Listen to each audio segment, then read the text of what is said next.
Bonjour tout le monde, bonjour à tous. Une première vidéo d'une longue série j'espère. Chez Résidéclic, on s'est dit qu'on allait essayer de vous faire un petit 3 minutes, 4 minutes par mois pour vous parler un petit peu de l'équipe, de là où on en est, de là où on va, de ce qu'on a fait. Revenir avec vous un petit peu sur ce qui s'est passé, ce qui va se passer pour, voilà, pour vous faire vivre un peu plus cette aventure qui pour nous est passionnante. Donc aujourd'hui, on va essayer de se concentrer sur trois petits sujets, sur l'équipe, dans un premier temps, sur ensuite ce qu'on a fait comme modification là, avec cette nouvelle version que vous avez vu apparaître il y a 2-3 semaines, et puis sur une interface qu'on a développée cet été pour les syndics de copropriété. Au niveau de l'équipe, jusqu'à maintenant, vous le saviez pas forcément, mais en fait j'étais seul avec quelques stagiaires, parce que ça existe. Ils ont fait un boulot formidable ces 2 dernières années. Ils m'ont toujours accompagné. Euh, Cet été, on était même 6. C'est pour vous dire à quel point on peut se retrouver avec pas mal de monde. Mais la bonne nouvelle, c'est que du coup, depuis la mi-septembre, là, j'ai un deuxième salarié qui m'a rejoint, Damien, qui avait travaillé déjà pendant 4 mois chez nous d'avril à août dernier, et donc qui est maintenant partie intégrante de l'équipe et avec qui on a grand plaisir à travailler. Ensuite, du coup, sur cette nouvelle version. Alors, la nouvelle version, elle est arrivée il y a 2-3 semaines. On a eu un objectif qui était clair, c'était d'enlever un petit peu le trop-plein de fonctionnalités. On a fait énormément de tests avec vous. On vous remercie, vous nous avez apporté pas mal d'idées, de feedback, etc. On vous avait fait passer aussi un sondage au mois de juin. Ce qu'on s'est dit, c'est que voilà, notre objectif, c'était de voir vraiment ce qui était utile, ce qui était important de mettre dans un Résidéclic minimaliste. Et donc, on a travaillé là-dessus, et c'est cette nouvelle version. C'est une version qui nous semble reprendre l'essentiel et pour permettre comme ça aux copropriétés qui arrivent de prendre simplement en main l'outil parce que sinon avec un peu trop de fonctionnalités on s'y perdait.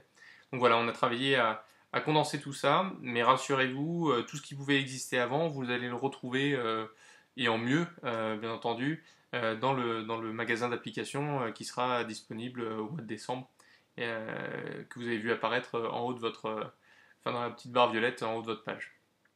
Parce que la logique maintenant, ça va être ça, c'est un concentré, enfin un périmètre de base limité, avec ensuite derrière énormément de fonctionnalités qui vont pouvoir arriver, qui seront aussi bien des fonctionnalités un peu évoluées de Résidéclic, mais ça va être aussi peut-être un petit peu plus de gestion de l'immeuble, de bâtiments intelligents, de consommation collaborative.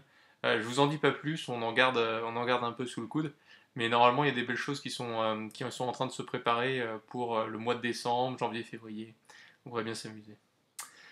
Cet été aussi, on a fait un énorme travail sur l'interface syndic parce que pas mal d'entre vous nous faisaient la remarque qu'aujourd'hui le syndic ne pouvait pas forcément participer. Donc maintenant, le syndic de copropriété a une interface dédiée sur laquelle il a accès à une gestion de plusieurs copropriétés, sur laquelle du coup il peut participer à l'essentiel des fonctionnalités, donc incidents, documents, interventions, sondages, etc. Vous gardez le contrôle, mais le syndic peut du coup enrichir, apporter sa pierre à l'édifice, vous aider à construire ce petit patrimoine numérique qu'est Résidéclic pour votre copropriété. Donc c'est disponible à l'adresse syndic.residéclic.com. Donc n'hésitez pas à inciter votre syndic à s'y rendre. Nous, on est à sa disposition derrière pour essayer de mettre en place tout ça, faire des tests. Donc qu'il n'hésite pas derrière à nous contacter.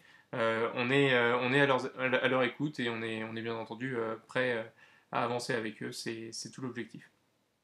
Donc voilà, c'était les trois messages que je voulais vous faire passer aujourd'hui. Sachez que bien entendu, on continue de travailler sur le site. On a des petits correctifs à apporter. On sait que le mailing aujourd'hui n'est pas encore parfait. On y travaille. Mais on essaye vraiment que ce soit quelque chose de confortable parce que ça n'était vraiment pas du tout avant. Donc voilà, c'est quelques sujets sur lesquels on est en train d'avancer. Mais sachez qu'on est toujours à l'écoute de vos retours. Donc n'hésitez pas, continuez de nous importuner en nous faisant remarquer des petites erreurs, des petits machins ou des idées d'amélioration, il n'y a pas de souci. On est là pour ça. Donc n'hésitez pas et puis à dans un mois. À bientôt.